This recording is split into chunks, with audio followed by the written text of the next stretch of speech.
Dear students, growing up as boys and girls का हम आज तीसरा अध्ययन पढ़ने जा रहे हैं। सब्जेक्ट सिविक्स, क्लास 7 से। After reading the two examples above, जैसे कि हमने दो एग्जाम्पल ऊपर की पढ़ी, we realise that there are many different ways of growing. वो हमने रियलाइज़ किया, महसूस किया कि बहुत सारे तरीके हैं जिससे हम अपने आप को बदल सकते हैं या ग्रो अप हो सकते हैं। Often we think that there is only one way in which children grow up. कभी हम सोचते हैं एक ही तरीका है जिससे हम ग्रो अप होंगे। This is because we are most familiar with our own experience, क्योंकि हमको बहुत तजुर्बा हुआ होता है।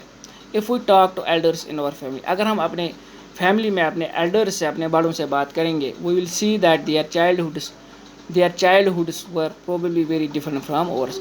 अगर हम फैमिली में से बात करते हैं किसी के साथ, हम ये महसूस करते हैं, सुनते हैं, वो सुनाते हैं कि जो उनका चाइल्डहुड था, हमारे एल्डर्स का, जो हमारी फैमिली में होते हैं उनका चाइल्डहुड था, वो हमारे से काफ़ी डिफरेंट था, मुख्तलिफ था। We also realise that societies make clear distinctions between boys and girls. This begins from a very young age. We are, for example, given different toys to play with. Boys are usually given cars to play with and girls dolls. अक्सर हमारे घरों में देखा है, जो लड़के होते हैं उनको डॉल्स दी जाती है। वो कौन सी डॉल्स? कार्स की डॉल दी जाती है, और गर्ल्स को डॉल दी जाती है खेलने के लिए। कार्स दी जाती है लड़कों को और लड़कियों को डॉल्स दी जाती है। Both toys can be a lot of fun to play with. Why are girls then given dolls and boys cars? तो फिर क्यों गर्ल्स को डॉल्स दी जाती थी और बॉयज़ को cars? Toys become a way of telling children that they will have different futures when they become men and women. If we think about it, this difference is created in the smallest and most everyday things. How girls must dress, what games boys should play.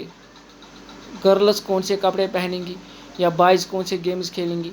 How girls need to talk softly और boys need to be tough. लड़कियों को कैसे नरमी से बात करनी चाहिए और बॉयज़ को कैसे टफ बात करनी चाहिए।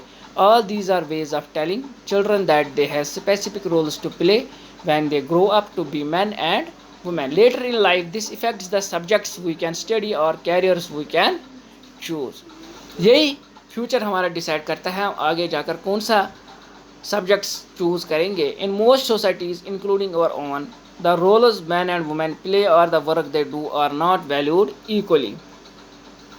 हमारी सोसाइटी में आज भी जो काम लड़का कर सकता है उसकी वैल्यू ज़्यादा रहती है, और जो काम लड़कियां करती है उसका वैल्यू कम रहता है। जैसे कि लड़का कोई बाहर का काम करता है और औरत घर का काम करती है, बर्तन मांजती है, खाना बनाती है, कपड़े धोती है, उस काम का वैल्यू नहीं रहता, ना उसको कोई वैल्यू देना चाहता है। वो डिवैल्यू रहता है, वो हिडन रहता है वो काम, जबकि वो भी काम है मगर वो हिडन रहता है। वो काम सोसाइटी उस चीज़ को काम नहीं मानती। वो चाहे कपड़े धोते धोते औरत मर भी जाए, सूख भी जाए, उसको वो डिवैल्यू कर देते हैं। लड़का कुछ भी ना करे, सूखी रोटियां और गीली रोटियां खाता रहे, उसको कोई कुछ नहीं कहता। तो हमारी सोसाइटी में ये डिफरेंस है बॉयज़ एंड गर्ल्स में। मगर इस सोच को, इस नज़रिए को 20th सेंचुरी में ये नज़रिया बदल गया। आज लड़कियां टॉप कर रही है पढ़ाई के निस्बत से। कोई भी फील्ड हो, लड़कियां आगे है। तो बेटा, इसी के साथ मैं आपसे आज्ञा लेता हूँ। कल हम इसका आगे का अध्ययन पढ़ेंगे। मुझे उम्मीद है आज का टॉपिक आपको समझ आया होगा, मेरी बातें आपको बहुत समझ आई होंगी।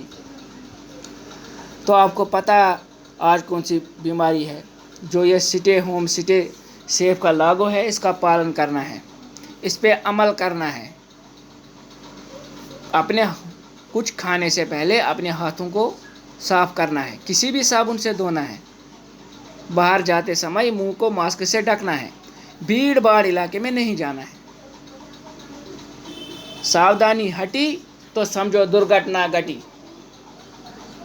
तो बेटा, मेरी आपसे रिक्वेस्ट है, अपने घरों में रहिए, स्टे होम स्टे सेफ। अल्लाह आपको खुश रखे, सलामत रखे। अल्लाह हाफिज़।